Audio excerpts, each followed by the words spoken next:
Emmanuel Ducrot, heureusement, est avec nous. Bonjour Emmanuel. Bonjour Dimitri et bonjour à tous. Alors, bonjour. on va faire un exercice de radio un peu particulier. Regardez, comment on fait une chronique à deux voix avec une seule feuille pour des questions d'imprimante. Vous allez voir, vous n'allez rien, ça va passer comme ça. Vous allez y voir que du feu. Que du feu, exactement.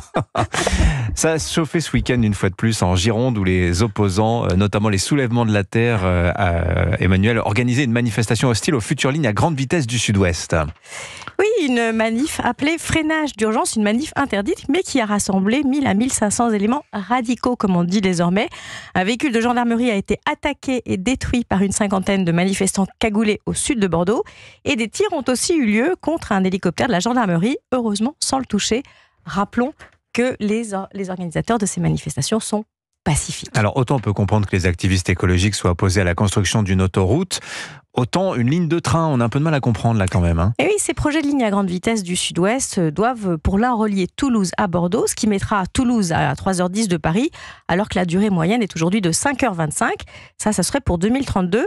Pour l'autre branche de ce projet, il faut relier Bordeaux à Dax pour permettre des liaisons directes à grande vitesse avec l'Espagne. Et ça, ce serait pour 2036 ou 2037. Tout ça est qualifié par les opposants de grands projets inutiles qui vont occasionner de la déforestation, de l'artificialisation des sols. Il souligne aussi le coût, 14,3 milliards d'euros. C'est énormément d'argent. Est-ce que c'est vraiment utile ? On peine à s'y retrouver dans cette question d'utilité dans les priorités des écologistes. Et là, j'inclus les écologistes élus et pas seulement les activistes violents. Les mêmes qui veulent interdire les vols domestiques en France refusent la construction d'une alternative décarbonée, car nucléaire à l'avion et à la route, via la liaison Toulouse-Paris en train. À 3h10 de centre-ville à centre-ville, on ne prend plus l'avion, on prend le train et c'est même pas la peine d'interdire l'avion. Pour l'autre branche, celle qui va vers l'Espagne, elle a aussi une dimension de fret. Elle pourrait supprimer 100 000 camions des routes chaque année. L'opposition à ces projets est aussi idiote que l'opposition au tunnel Lyon-Turin qui va supprimer un tiers des camions dans les vallées alpines pour les remplacer par du fret ferroviaire. Du fret ferroviaire qui est évidemment réclamé à corps et à cri par les écologistes. Leurs arguments déraillent totalement. Bon, ils prétendent qu'on peut moderniser les lignes existantes. Ils ont raison ou pas ? Ça n'existe que dans leur tête. La rénovation de la ligne existence Bordeaux-Toulouse pour y faire rouler des TGV, ça revient à en construire une neuve. Mais oui, les TGV, ça demande une rectitude parfaite de la voie. Elle n'existe pas.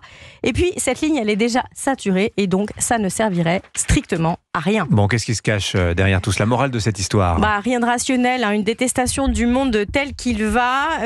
L'idée qu'on peut arrêter le progrès, stop, là, tout de suite, maintenant. Il faut écouter les arguments. Qui a besoin d'aller si vite ? Oui, on se le demande. On n'a pas besoin que les touristes viennent sur place ? Oui, évidemment. C'est un encouragement à continuer à voyager et à polluer ? Oui. L'idée qu'on puisse se déplacer pour travailler, pour voir le monde, ça les révulse. Comme le fait que le TGV ait propulsé la France dans le début de la modernité. Oui, ça, c'était le début de nos ennuis.